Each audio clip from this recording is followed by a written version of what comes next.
సూర్యాపేట జిల్లా కేంద్రం చేరినటువంటి మామిళ్ళగడ్డకు చేరినటువంటి బంటి అనే వ్యక్తిని నిన్న దారుణంగా హత్య చేయడం జరిగింది. అయితే ఇతన్ని అసలు ఎవరు చంపారో కారణం ఏందో తెలుసుకునేందుకు సూర్యాపేట డిఎస్పీ రవి గారి దగ్గర ఉన్నాం. సార్ నమస్తే సార్, దీని కారణం ఏంటి sir? Patlakonda Krishna alias Bunty 32 years. ఇతను 6 months బ్యాక్ పిల్లలు మరి భార్గవిని మ్యారేజ్ చేసుకోవడం జరిగింది. ఇది కులాంతర వివాహం. ఆ టైంలో అమ్మాయి వాళ్ళ ఫాదర్ కంప్లైంట్ ఇస్తే తీసుకొచ్చినాం, మిస్సింగ్ కేసు చేసి తీసుకొచ్చినాం, కౌన్సిలింగ్ చేసినాం. మేజర్ కాబట్టి మేము పంపించేసాం. తర్వాత వాళ్ళు మ్యారేజ్ చేసుకుని ఇద్దరు టౌన్లోనే ఉంటున్నారు.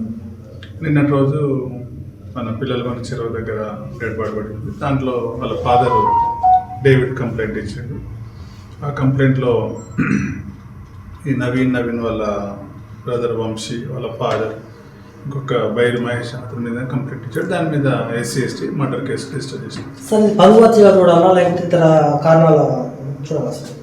వాళ్ళ బంధువులు భార్య ఆరోపించే దాని ప్రకారం పరువత్య చెప్పవచ్చు. దాంతోపాటు మృతునికి గతంలో నేర చరిత్ర ఉంది. దాన్ని బట్టి ఏమైనా పాత కక్షల పరువత్య అని ఇంకా ఒక కొలిక్కి రాలేదు. ఇన్వెస్టిగేషన్ కంప్లీట్ అయితే కానీ మనం చెప్పగలం.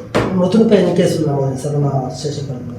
మృతుడి పైన 2 కేసులు ఉన్నాయి టౌన్లో, 2 కూడా 307 కేసెస్. ఇప్పటివరకు ఏమైనా మీరు అరెస్ట్ చేసిందా సార్? లేదు, ఎవరిని అదుపులోకి తీసుకోలేదు. ఆ 4 persons కోసం 4 టీంలు తిరుగుతున్నాయి. ఇంకా ఎవరైతే అదుపులో లేరు. ఎప్పటివరకు కంప్లీట్ అయ్యే అవకాశం సార్? చెప్పలేము, దొరికితే రేపటికల్లా అనుకుంటున్నాం. చెప్పలేము. డిఎస్పీ గారు చెప్పేది ఒకటి ఏంటంటే, ఎవరైతే పేరెంట్స్ ఉన్నారో వాళ్ళు మాత్రము వాళ్ళ అమ్మాయి కుటుంబ మీద చేయడం జరిగింది. ఖచ్చితంగా ఇది బరువు హత్య కేసా లేకపోతే వేరే కేసు మనం చూడలేము. ఇంతకుముందే ఎవరైతే అర్జులు ఉన్నారో వాళ్ళ మీద 2 కేసులు నమోదయ్యాయి. మొత్తం ఇంట్రాగేషన్ చేస్తున్నాము. ఇటు కుటుంబ సభ్యులను పిలుస్తున్నాము. ఇంతకుముందు ఉన్నటువంటి కేసులో కూడా అందరినీ విచారిస్తున్నాం. ఖచ్చితంగా 2-3 రోజుల్లో మాత్రం పూర్తి విచారణ అయ్యే అవకాశం డిఎస్పీ పేర్కొంటున్నారు.